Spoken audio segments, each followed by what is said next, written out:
Praise the Lord pastor, मैं सोलापुर से बात कर रहा हूँ, संदेश। जी बोलिए। सो मेरा एक सवाल था। जी। जैसे कि यीशु मसीह ने बोला है कि अनुग्रह का समय है, सो हम पाप ना करें ना। जी। तो एज मैं सिंगल हूँ, तो कभी कभी मैं पाप में गिरता हूँ। आप क्या हैं? मैं सिंगल हूँ ना अभी, मतलब ठीक से बोलिए। आप सिंगर या सिंगल? Single single single. हाँ, तो सिंगल को ठीक से बोलिए। हाँ हाँ, तो बार बार मैं पाप में गिरता हूँ ना, तो कभी जी। कभी लगता है कि यीशु मसीह कितने बार मुझे अनुग्रह देगा ना। जी। तो कभी कभी ऐसा होता है कि मुझे स्पिरिचुअल लाइफ में नहीं रहना है अभी, नहीं मैं पीछे जाऊँ। जी। मैं बहुत पापी हूँ, ऐसा गिल्टी फील होता है। जी। तो उस समय सिंगल लाइफ में हम क्या करना चाहिए? जी। और आप कितने समय से मसीह में हैं? अभी मैं 3 साल से मसीह में हूँ। और बाइबल कितना पढ़ते हैं आप? वर्कआउट मतलब वर्क करता हूँ ना, इसलिए मैं 2 टाइम बाइबल पढ़ता हूँ, सुबह आप और कितना पढ़ते हैं सर? वही पूछ रहा हूँ। 1 चैप्टर 2 चैप्टर कितना पढ़ते हैं आप? 2 चैप्टर पढ़ता हूँ। ओके, तो 3 साल से आप 2 चैप्टर पढ़ रहे हैं। तो सबसे पहली चीज भाई साहब, आपका नाम फिर से बताइए। हम सोलापुर। नहीं नहीं नहीं, सिर्फ नाम बोलिए। संदेश। संदेश। लाइन पे बने रहे। ये जो भाई हैं संदेश, इनका नाम है। और जितने भी 900 के आसपास अभी लाइव आप लोग जुड़ चुके हैं, आप सभी को कहना चाहता हूं कि शोलापुर से संदेश का ये प्रश्न है, हालांकि आत्मिक प्रश्न है, बाइबल से इन्होंने कनेक्ट किया है कि अनुग्रह का युग है और पाप होता है, इसलिए मैं जवाब दे रहा हूँ। अदरवाइज 70% इनका पर्सनल हो जाएगा, फिर भी जवाब दे रहा हूँ क्योंकि 30% बाइबल से कनेक्टेड है या आत्मिक जीवन से कनेक्टेड है। और मैं समझता हूँ कि ये ऐसा प्रश्न है जो काफ़ी लोगों को मदद होगी कि ऐसे क्षेत्र में हम क्या करें। और इन्होंने मेंशन किया सिंगल, मतलब बैचलर हैं ये, इनकी शादी नहीं हुई है, ठीक है ना। तो संदेश साहब आप भी सुनिएगा, और जितने हज़ार के आसपास अभी लाइव है आप भी सुनिएगा। देखिए, ये भाई 3 साल से मसीह में हैं, बाइबल बहुत कम पढ़ते हैं, 2 चैप्टर पढ़ते हैं, 2 बेस पे, मतलब अलग अलग टाइम पे 2 चैप्टर पढ़ते हैं। तो इनकी खुराक बहुत कम है, और जिसके चलते हो रहा क्या है कि गलतियों किताब 5वां अध्याय वचन 17 के मुताबिक आत्मा शरीर के विरोध में, शरीर आत्मा के विरोध में, जिसके चलते इनका शरीर या शरीर की बातें, बुद्धि, शरीर का सांसारिक बातें, उसकी लेवल बढ़ रही है, आत्मिक लेवल नीचे जा रही है।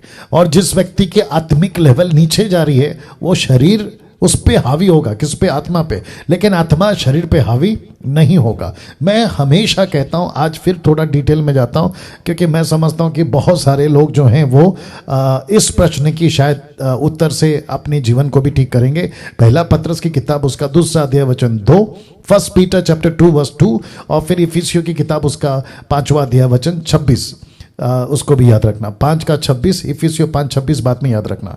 ओके, नाउ यहाँ पे लिखा है, नए जन्मे हुए बच्चों के समान निर्मल आत्मिक दूध की लालसा करो ताकि उसके द्वारा उद्धार पाने के लिए बढ़ते जाओ। तो इसका मतलब क्या है? आपको आत्मिक बच्चे बनने के तरीके में निर्मल दूध, आत्मिक दूध। तो आत्मिक दूध क्या है? वचन, क्योंकि इंग्लिश ट्रांसलेशन तो वर्ड ऑफ गॉड कहता है।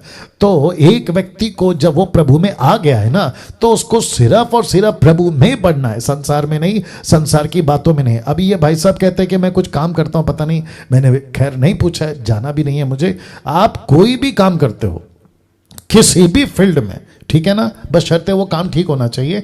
आप कहते हो कि मेरे को टाइम जितना मिलेगा मैं उतना बाइबल पढ़ूंगा, तो मेरा प्रश्न है, फिर आप मसीह में आके कोई फायदा नहीं है, आप पूरी जिंदगी जूझते रहोगे। उससे बेटर है कि संसारिक होकर संसार में खूब मजे करो और फिर उसके बाद में मर के नरक चले जाओ। ये सीधी बात है, और ये यीशु का स्टेटमेंट है। यीशु क्या कहते हैं? या तो ठंडा या तो गर्म, बीच में नहीं रहना है, गुनगुने ना। इसी को ध्यान में रखते हुए और एक वचन दे रहा हूं, इफिसियों 5 का 26 लिखा है कि उसको वचन के द्वारा जल के स्नान से शुद्ध करके पवित्र बनाए।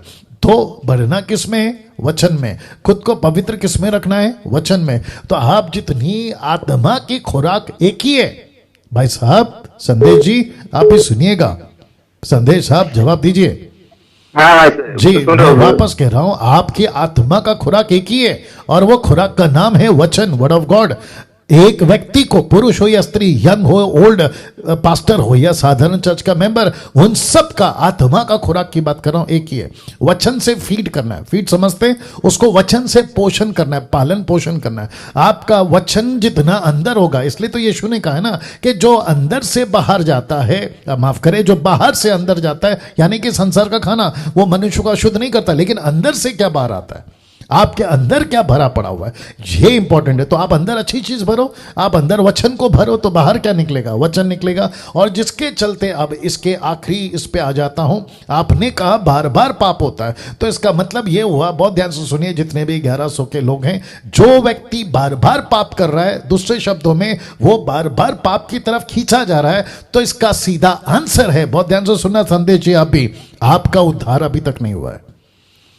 या वापस बोलता हूं, एक व्यक्ति पास्टर हो, रेवरेंड हो, अपोस्तल हो, साधारण चर्च का विश्वासी हो, म्यूजिशियन हो, वर्शिपर हो, बाइबल टीचर हो, कोई भी हो, नेशनल इंटरनेशनल, एक व्यक्ति अगर बार बार पाप की तरफ जा रहा है, इसका मतलब यह हुआ कि उसका उद्धार नहीं हुआ है।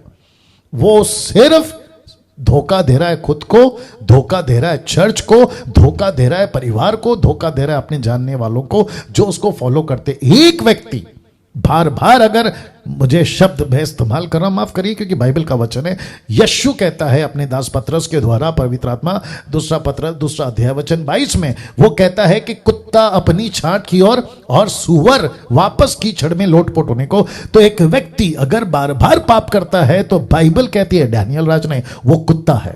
बार बार पाप करता है, बार बार पतन करता है, वो सूअर है। इसका मतलब क्या है, उसको कीचड़ पसंद है, उसको गंदगी पसंद है। लेकिन एक व्यक्ति, गलती होती है लेकिन वो मेमने की तरह कीचड़ से बाहर निकलता है, लेकिन बार बार नहीं। और इसीलिए कहते हैं कि अपनी आत्मिक उन्नति करो।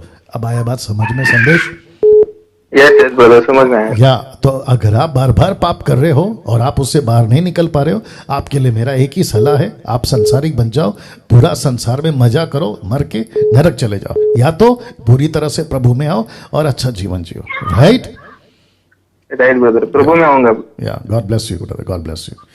ओके, आशा करता हूँ कि आप लोग भी समझ गए होंगे। तो जितने यूथ हैं कॉलेज के, या कहते हैं वर्शिपर्स, या जो भी आप मसीह यूथ हैं भारत से, अदर कंट्री से, आपको इस फील्ड में, कौन से, पाप के फील्ड में, पाप के क्षेत्र में आपको मजबूत रहना है। और रोमियो 6:1 कहता है, अगर अनुग्रह है तो इसका मतलब ये थोड़ी है कि मैं पाप करता बैठूं, या बहुत सारी टीचिंग है उसके ऊपर, बस इतना काफी है मैं समझता हूँ।